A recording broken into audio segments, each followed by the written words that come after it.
ನಮ್ಮ Janavani Kannada YouTube news ಚಾನಲ್ಗೆ ಸ್ವಾಗತ. ನೀವು ನೋಡ್ತಾ ಇದ್ದೀರಾ ನಮ್ಮ Janavani Kannada YouTube news channel. ಇಲ್ಲಿವರೆಗೂ ಸಬ್ಸ್ಕ್ರೈಬ್ ಆಗದೆ ಯಾರಾದರೂ ಹೊಸದಾಗಿ ನೋಡ್ತಾ ಇದ್ದರೆ ದಯವಿಟ್ಟು ಚಾನಲ್ ಸಬ್ಸ್ಕ್ರೈಬ್ ಆಗಿ, ಶೇರ್ ಮಾಡಿ, ಲೈಕ್ ಮಾಡಿ, ಹಾಗೆ ಅಭಿಪ್ರಾಯ ಕಮೆಂಟ್ ಬಾಕ್ಸಲ್ಲಿ ತಿಳಿಸಿ. ಬೆಲ್ ಐಕಾನ್ ಒತ್ತೋದನ್ನು ತಪ್ಪದೇ ಮರೆಯಬೇಡಿ. ಪಕ್ಕದಲ್ಲಿರುವ ಆಲ್ ಬಟನ್ ಪ್ರೆಸ್ ಮಾಡೋದ್ರ ಮೂಲಕ ಪ್ರತಿದಿನ ಹೊಸ ವಿಡಿಯೋಗಳನ್ನು ನೋಡ್ಬೋದು, ಹೊಸ ವರದಿಗಳನ್ನು ತಾವು ಗಮನಿಸ್ಬೋದು. ಕ್ಷೌರಿಕ ವೃತ್ತಿಗೆ ಮಳಿಗೆ ಹರಾಜು ನಿರಾಕರಣೆಗೆ ಖಂಡಿಸಿ ಪ್ರತಿಭಟನೆ.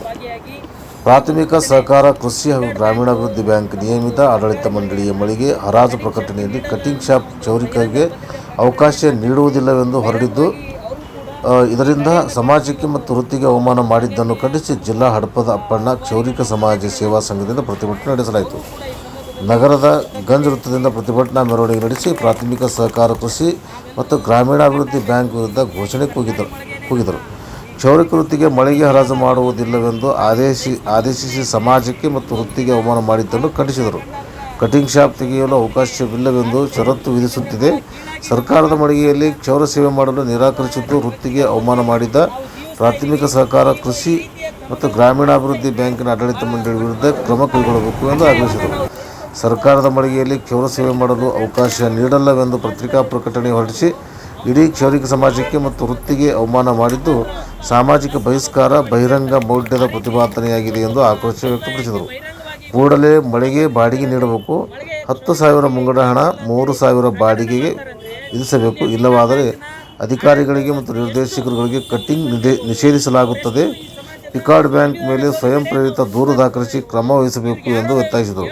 ಈ ಸಂದರ್ಭದಲ್ಲಿ ಅಧ್ಯಕ್ಷ ಗದ್ದೆಪ್ಪ, ಅಮರಪ್ಪ, ಅಮೀನ್ಗಡ್, ಜಗನ್ನಾಥ್, ಶರಣಬಸವ, ಮುತ್ತಣ್ಣ, ಭೀಮಣ್ಣ, ಧನಂಜಯ, ಗುಂಡಪ್ಪ, ತಿಪ್ಪಣ್ಣ, ನಾಗರಾಜ್, ಮಹಾದೇವ್, ಅಯ್ಯಪ್ಪ, ಬೂದೆಪ್ಪ, ಅಮರೇಶ್, ದೇವೇಂದ್ರಪ್ಪ, ಪ್ರಭು ಸೇರಿದಂತೆ ಅನೇಕರು ಉಪಸ್ಥಿತರಿದ್ದರು. ವರದಿಯನ್ನು ಶರಣು ಈಚನಾಳ್, ರಾಯಚೂರು ಜಿಲ್ಲೆಯವರು ನಮ್ಮ Janavani Kannada YouTube news channel ಜೊತೆಗೆ ಹಂಚಿಕೊಂಡಿದ್ದಾರೆ. ಅವರಿಗೆ ಧನ್ಯವಾದಗಳು. ನೀವು ನಮಗೆ ಕ್ಷೌರಿಕ ಅಂಗಡಿ ಇಡೋಕೆ ಪರ್ಮಿಷನ್ ಕೊಡ್ತಾ ಇಲ್ಲ ಅಂದರೆ ಒಳ್ಳೆಯದು, ಸಂತೋಷ, ನೀವು ಹಂಗೆ ಇರಿ.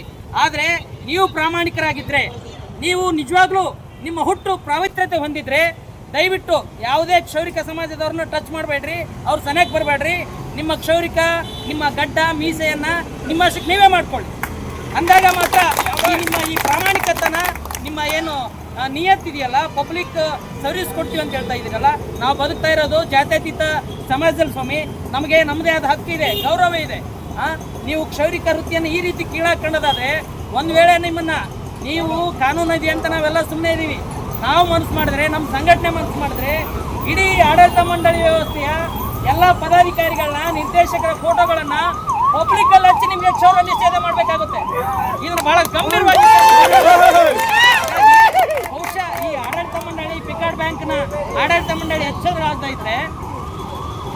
ಇದ್ರೆ ಇದೊಂದು ವಿಚಾರ ಅಷ್ಟೇ. ಬಹುಶಃ ಇದ್ರ ಹಿಂದೆ ಬಹಳ ದೊಡ್ಡ ಗಂಡಾಂತರ ಇದೆ.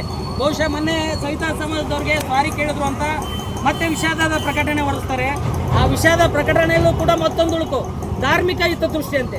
ಇದೇನು ಅರ್ಥ ಅಂತಂದ್ರೆ, ಬ್ಯಾಂಕಲ್ಲೂ ಕೂಡ ಒಂದು ಸಮುದಾಯಕ್ಕೆ ಸಂಬಂಧಪಟ್ಟಿದೆಯಾ? ಧಾರ್ಮಿಕ ಇಲಾಖೆ ಅಂದ್ರೆ ಬರೀ ಹಿಂದೂಗಳು ಮಾತ್ರ ಇಲ್ಲಿ ವ್ಯವಹಾರ ಮಾಡಬೇಕಾ?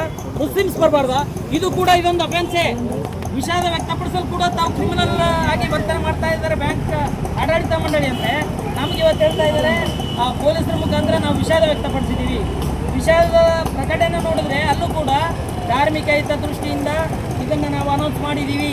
ಏನು ಸ್ವಾಮಿ, ಯಾವ ಧರ್ಮದಲ್ಲಿ ಬರೆದಿದೆ? ಯಾವ ಧರ್ಮದ ಬುಕ್ಕಲ್ಲಿ ಬಂದಿದೆ? ಭಗವದ್ಗೀತೆಯಲ್ಲಿ ಬರೆದಿದೆಯಾ ಇದು ಕಟಿಂಗ್ ಶಾಪು ಸರ್ಕಾರಿ ಮಳಿಗೆಯಲ್ಲಿ ಇಡಬಾರ್ದು ಅಂತ?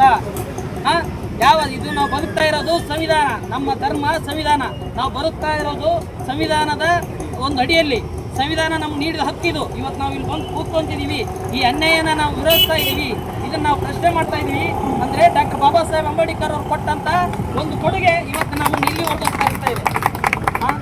ಹಾಗಾಗಿ ಇದನ್ನು ಭಾಳ ಗಂಭೀರವಾಗಿ ನಮ್ಮ ಸಮುದಾಯದವ್ರನ್ನ ಗಟ್ಟಿಯಾಗಿ ನಿಲ್ಲಬೇಕು. ಈ ಹೋರಾಟ ಇಲ್ಲಿಗೆ ಅಂತ್ಯವಾಗುತ್ತಲ್ಲ, ಇದು ಇನ್ನೂ ಪ್ರಾರಂಭ. ಇದನ್ನು ಪಬ್ಲಿಕ್ ಆಗಿ ಅವ್ರು ನಮಗೆ ಕ್ಷಮೆ ಕೋರಬೇಕು. ಒಂದು ವೇಳೆ ಪಬ್ಲಿಕ್ ಆಗಿ ಪ್ರೆಸ್ ಮೀಟ್ ಮೂಲಕ ಆಡಳಿತ ಸಿಬ್ಬಂದಿ ಈ ಕ್ಷೌರಿಕ ವೃತ್ತಿಗೆ ಅಪಮಾನವಾದದ್ದನ್ನು ಖಂಡಿಸದೇ ಇದ್ದರೆ, ಅದ್ರ ಬಗ್ಗೆ ಕ್ಷಮೆ ಕೇಳದೇ ಇದ್ದರೆ, ಅವರ ಕಂಪ್ಲೀಟ್ ಆಡಳಿತ ಮಂಡಳಿಯ ಫೋಟೋ ಭಾವಚಿತ್ರಗಳನ್ನ ಪಬ್ಲಿಕ್ಕಲ್ಲಿ ಅನೌನ್ಸ್ ಮಾಡಿ ಇವರಿಗೆ ನಮ್ಮ ಸಂಘಟನೆ, ಕ್ಷೌರಿಕ ಸಂಘಟನೆಗಳಿಂದ ಕ್ಷೌರ ನಿಷೇಧ ಮಾಡಿದ್ದೇವೆ ಅಂತ ಅನೌನ್ಸ್ ಮಾಡ್ತೀವಿ. ಇದರಲ್ಲಿ ಮುಲಾಜೆ ಇಲ್ಲ. ಇದು ಯಾವುದೇ ರೀತಿ ಕಾನೂನು ಉಲ್ಲಂಘನೆ ಆಗೋದಿಲ್ಲ. ಇದು ನಮ್ಮ ಹಕ್ಕು, ನಮಗೆ ಅಗೌರವ ಆಗಿದೆ, ನಮ್ಮ ಆತ್ಮಸಾಕ್ಷಿಗೆ ಧಕ್ಕೆ ಆಗಿದೆ. ಹಾಗಾಗಿ ಬಹಿರಂಗವಾಗಿ ಹೇಳ್ತಾ ಇದ್ದೀವಿ, ನಿಮಗೆ ನಿಯತ್ತು ಆತ್ಮಸಾಕ್ಷಿ ಅನ್ನಿಸ್ತಿದ್ರೆ ಸ್ವಾಮಿ ಯಾರ್ಯಾರು ಬೇಡ. ಈ ಆಡಳಿತ ಮಂಡಳಿಯ ಯಾರೋ ಬಸವರಾಜ್ ಜಲ್ಕೂರ್ ಅಂತೆ, ಸ್ವಾಮಿ ಬಸವರಾಜ್ ಜಲ್ಕೂರ್ ಅವರೇ, ನೀವು ನಿಜವಾಗ್ಲೂ ನಿಯತ್ತಾಗಿದ್ರೆ, ನೀವು ನಿಜವಾಗ್ಲೂ ನಿಮ್ಮ ಹುಟ್ಟು ಪವಿತ್ರ ಆದ್ರೆ ಮತ್ತೊಮ್ಮೆ ಹೇಳ್ತಾ ಇದ್ದೀನಿ, ನೀವು ಯಾವುದೇ ರೀತಿ ನಮ್ಮ ಕ್ಷೌರಿಕ ಸಮುದಾಯದ ಹತ್ರ ಬರಬೇಡಿ ಸ್ವಾಮಿ, ಕಟಿಂಗ್ ಶಾಪಿಗೆ ಬರಬೇಡಿ. ಒಂದು ವೇಳೆ ನೀವು ಬರೀ 1 ತಿಂಗಳು ಮಾತ್ರ ಕಟಿಂಗ್ ಶೇವಿಂಗ್ ಮಾಡಿಸ್ತಾ ಇರಿ, ನಿಮ್ಮ ಪತ್ನಿ ಕೂಡ ನಿಮ್ಮ ಪಕ್ಕದಲ್ಲಿ ಕರ್ಕೊಳಲ್ಲ. ಸ್ವಾಮಿ ಬಸವರಾಜ್ ಜಲ್ಕೂರ್ ಅವರೇ, ಇದನ್ನು ಬಹಳ ಗಂಭೀರವಾಗಿ ಪರಿಗಣಿಸ್ಬೇಕು ನೀವು. ಬಸವರಾಜ್ ಜಲ್ಕೂರ್ ಅವರೇ, ನಿಮ್ಗೆ ಹೇಳ್ತಾ ಇದ್ದೀವಿ, ಕಟಿಂಗ್ ಶಾಪಿಗೆ ಬರದೇ ಹೋದ್ರೆ, ನಮ್ಮ ಸಮಾಜ ಸೇವೆ ನಿಮ್ಗೆ ಬೇಡ ಅನ್ನೋದಾದ್ರೆ, ನಿಮ್ಮ ಪತ್ನಿ ಕೂಡ ರಾತ್ರಿ ನಿಮ್ಮನ್ನು ಪಕ್ಕದಲ್ಲಿ ಕರ್ಕೊಳಲ್ಲ. ಇದು ಬಹಳ ಗಂಭೀರವಾದ ವಿಚಾರ. ಹಾಗಾಗಿ ಇದನ್ನ ಬಹಳ ಗಂಭೀರವಾಗಿ ವಿಚಾರಿಸಿ, ಇನ್ನು ಮುಂದೆ ಈ ರೀತಿ ತಪ್ಪುಗಳನ್ನ ಮಾಡದೇ ರೀತಿ ಪಬ್ಲಿಕ್ಕಲ್ಲಿ ಪ್ರೆಸ್ ಮೀಟ್ ಮಾಡೋ ಮೂಲಕ ನಮ್ಮನ್ನು ಕ್ಷಮೆ ಕೇಳಬೇಕು. ಕ್ಷೌರಿಕ ವೃತ್ತಿಗೆ ಅಪಮಾನ ಆದದನ್ನ ಬಹಳ ಗಂಭೀರವಾಗಿ ಪರಿಗಣಿಸ್ಬೇಕಂತ ಹೇಳ್ತಾ, ಈಗ ಮುಂದಿನದಾಗಿ ಮತ್ತೋರ್ವ ನಮ್ಮ ಈ ಒಂದು ಸಭೆಯನ್ನು ಉದ್ದೇಶಿಸಿ ನಡೆಯೇ ಖಂಡಿಸ್ತದೆ. ಹಾಗಾಗಿ ಇದಕ್ಕೆ ಸಂಬಂಧಪಟ್ಟಂತೆ ನಾವು ಯಾರು ಬಸವರಾಜ್ ಜಲ್ಕೂರ್ ಅವ್ರಿಗೆ ಮಾತಾಡಿದ್ರೆ, ಅವ್ರು ನೀವು ಬರೀ ಒಂದು 20-30 ಮಂದಿ ರಾಯಚೂರಿಗೆ ಬಂದು ನೇರವಾಗಿ ನನ್ನ ಜೊತೆ ಮಾತಾಡ್ರಿ. ನೀವು ಎಲ್ಲ ಫೋನ್ಯಾಗ ಕೂತು ಮಾತಾಡಬೇಡ್ರಿ, ಅದು ಧಾರ್ಮಿಕ, ನಮ್ಮ ಧರ್ಮ ಇದೆ. ಹಾಗಾಗಿ ಅದನ್ನು ನಾವು ಮೆನ್ಷನ್ ಮಾಡಿದ್ದೀವಿ ಅಂತ ಬಹಳ ದುರಹಂಕಾರ ಗೊತ್ತಿನಿಂದ ಮಾತಾಡಿದ್ದಾರೆ. ಅದೊಂದು ವಿಚಾರ. ಜೊತೆಗೆ ಜಿಲ್ಲಾಡಳಿತ ಈ ವಿಚಾರವನ್ನು ಗಮನಿಸಿ ಈಗಾಗಲೇ ಅವ್ರ ಮೇಲೆ ಇದೊಂದು ಪಬ್ಲಿಕ್ ಆಗಿ ಒಂದು ಸಮುದಾಯನ ಅಸಹ್ಯ ಮಾಡಿದ್ದು, ಅವಮಾನ ಮಾಡಿದ್ದನ್ನು ಖಂಡಿಸಿ ಜಿಲ್ಲಾಡಳಿತ ಕ್ರಮ ತಗೋಬೇಕಿತ್ತು. ಸೊ ತಗೊಂಡಿಲ್ಲ. ಇವತ್ತು ಅವ್ರ ಗಮನಕ್ಕೆ ನಾವು ತರ್ತಾ ಇದ್ದೀವಿ.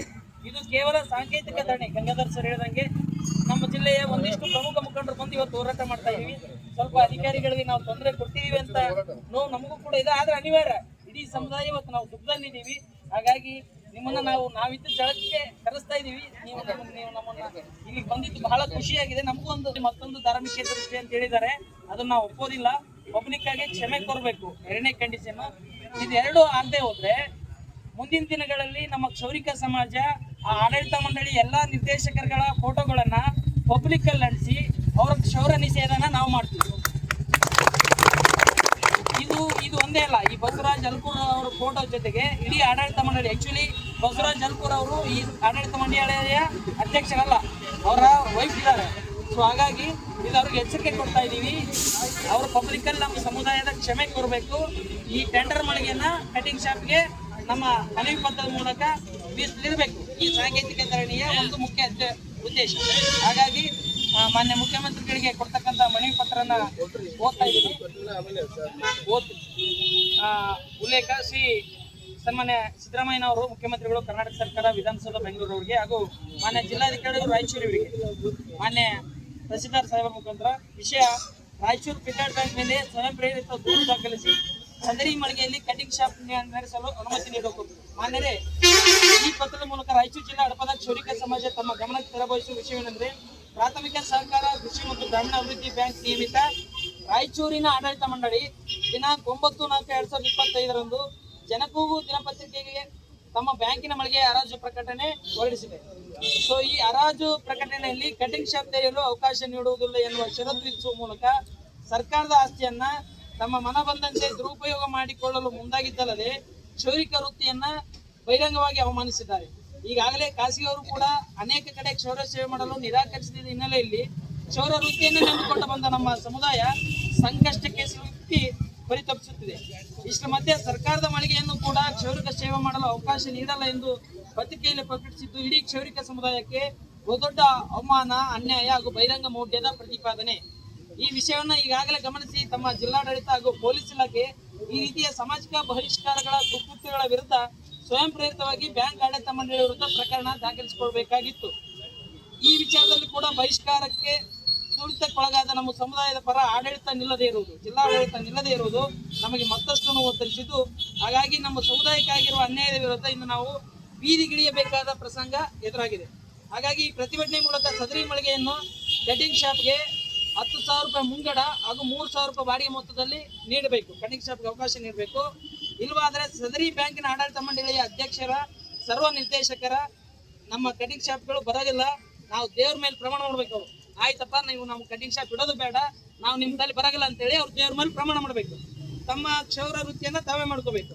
ಒಂದು ವೇಳೆ ಇದಕ್ಕೆ ಏನಾದರೂ ಅವರು ಒಪ್ಪದೇ ಇದ್ರೆ ಅವರ ಭಾವಚಿತ್ರಗಳನ್ನು ಪಬ್ಲಿಕ್ಕಲ್ಲಿ ಅಂಟಿಸಿ ನಾವು ಕಂಪ್ಲೀಟ್ ಆಡಳಿತ ಮಂಡಳಿಯ ಪಿಕಾರ್ಡ್ ಬ್ಯಾಂಕ್ ಆಡಳಿತ ಮಂಡಳಿಯ ನಿರ್ದೇಶಕ ಮತ್ತು ಅಧ್ಯಕ್ಷರ ಒಂದು ಕ್ಷೌರ ನಿಷೇಧವನ್ನ ನಾವು ಪಬ್ಲಿಕ್ ಆಗಿ ನಿಷೇಧ ಮಾಡೋದಕ್ಕೂ ಕೂಡ ನಾವು ಸಿದ್ಧರಿದ್ದೀವಿ ಈ ಕ್ಷೌರಿ ಕರುತ್ತಿ ಬಾಂಧವರು ಅಂತ ಹೇಳ್ತಾ ಇದೀವಿ. ಜೊತೆಗೆ ಈ ಕೂಡಲೇ ಜಿಲ್ಲಾಧಿಕಾರಿಗಳು ಸಾಮಾಜಿಕ ಬಹಿಷ್ಕಾರದಂತಹ ಕಾನೂನು ಉಲ್ಲಂಘನೆ ಆಗಿದ ಸದರಿ ಬ್ಯಾಂಕ್ ಆಡಳಿತ ಮಂಡಳಿ ಪ್ರಕರಣ ದಾಖಲಿಸಿ ಸದರಿ ಮಳಿಗೆಯಲ್ಲಿ ಕಟಿಂಗ್ ಶಾಪ್ ನಡೆಸಲು ಅನುಮತಿ ನೀಡುವ ಮೂಲಕ ನೊಂದ ಸಾಮಾಜಿಕವಾಗಿ ಶೋಷಣೆಗೊಳಗಾದ ಈ ಎಡಪದ ಕ್ಷೌರಿಕ ಸಮಾಜ ಪರ ನಿಲ್ಲುವಂತೆ ತಮ್ಮಲ್ಲಿ ಈ ಮನವಿ ಪತ್ರದ ಮೂಲಕ ಕಳಕಳಿಯಿಂದ ವಿನಂತಿ ಮಾಡಿಕೊಳ್ತೇವೆ. ಧನ್ಯವಾದಗಳು.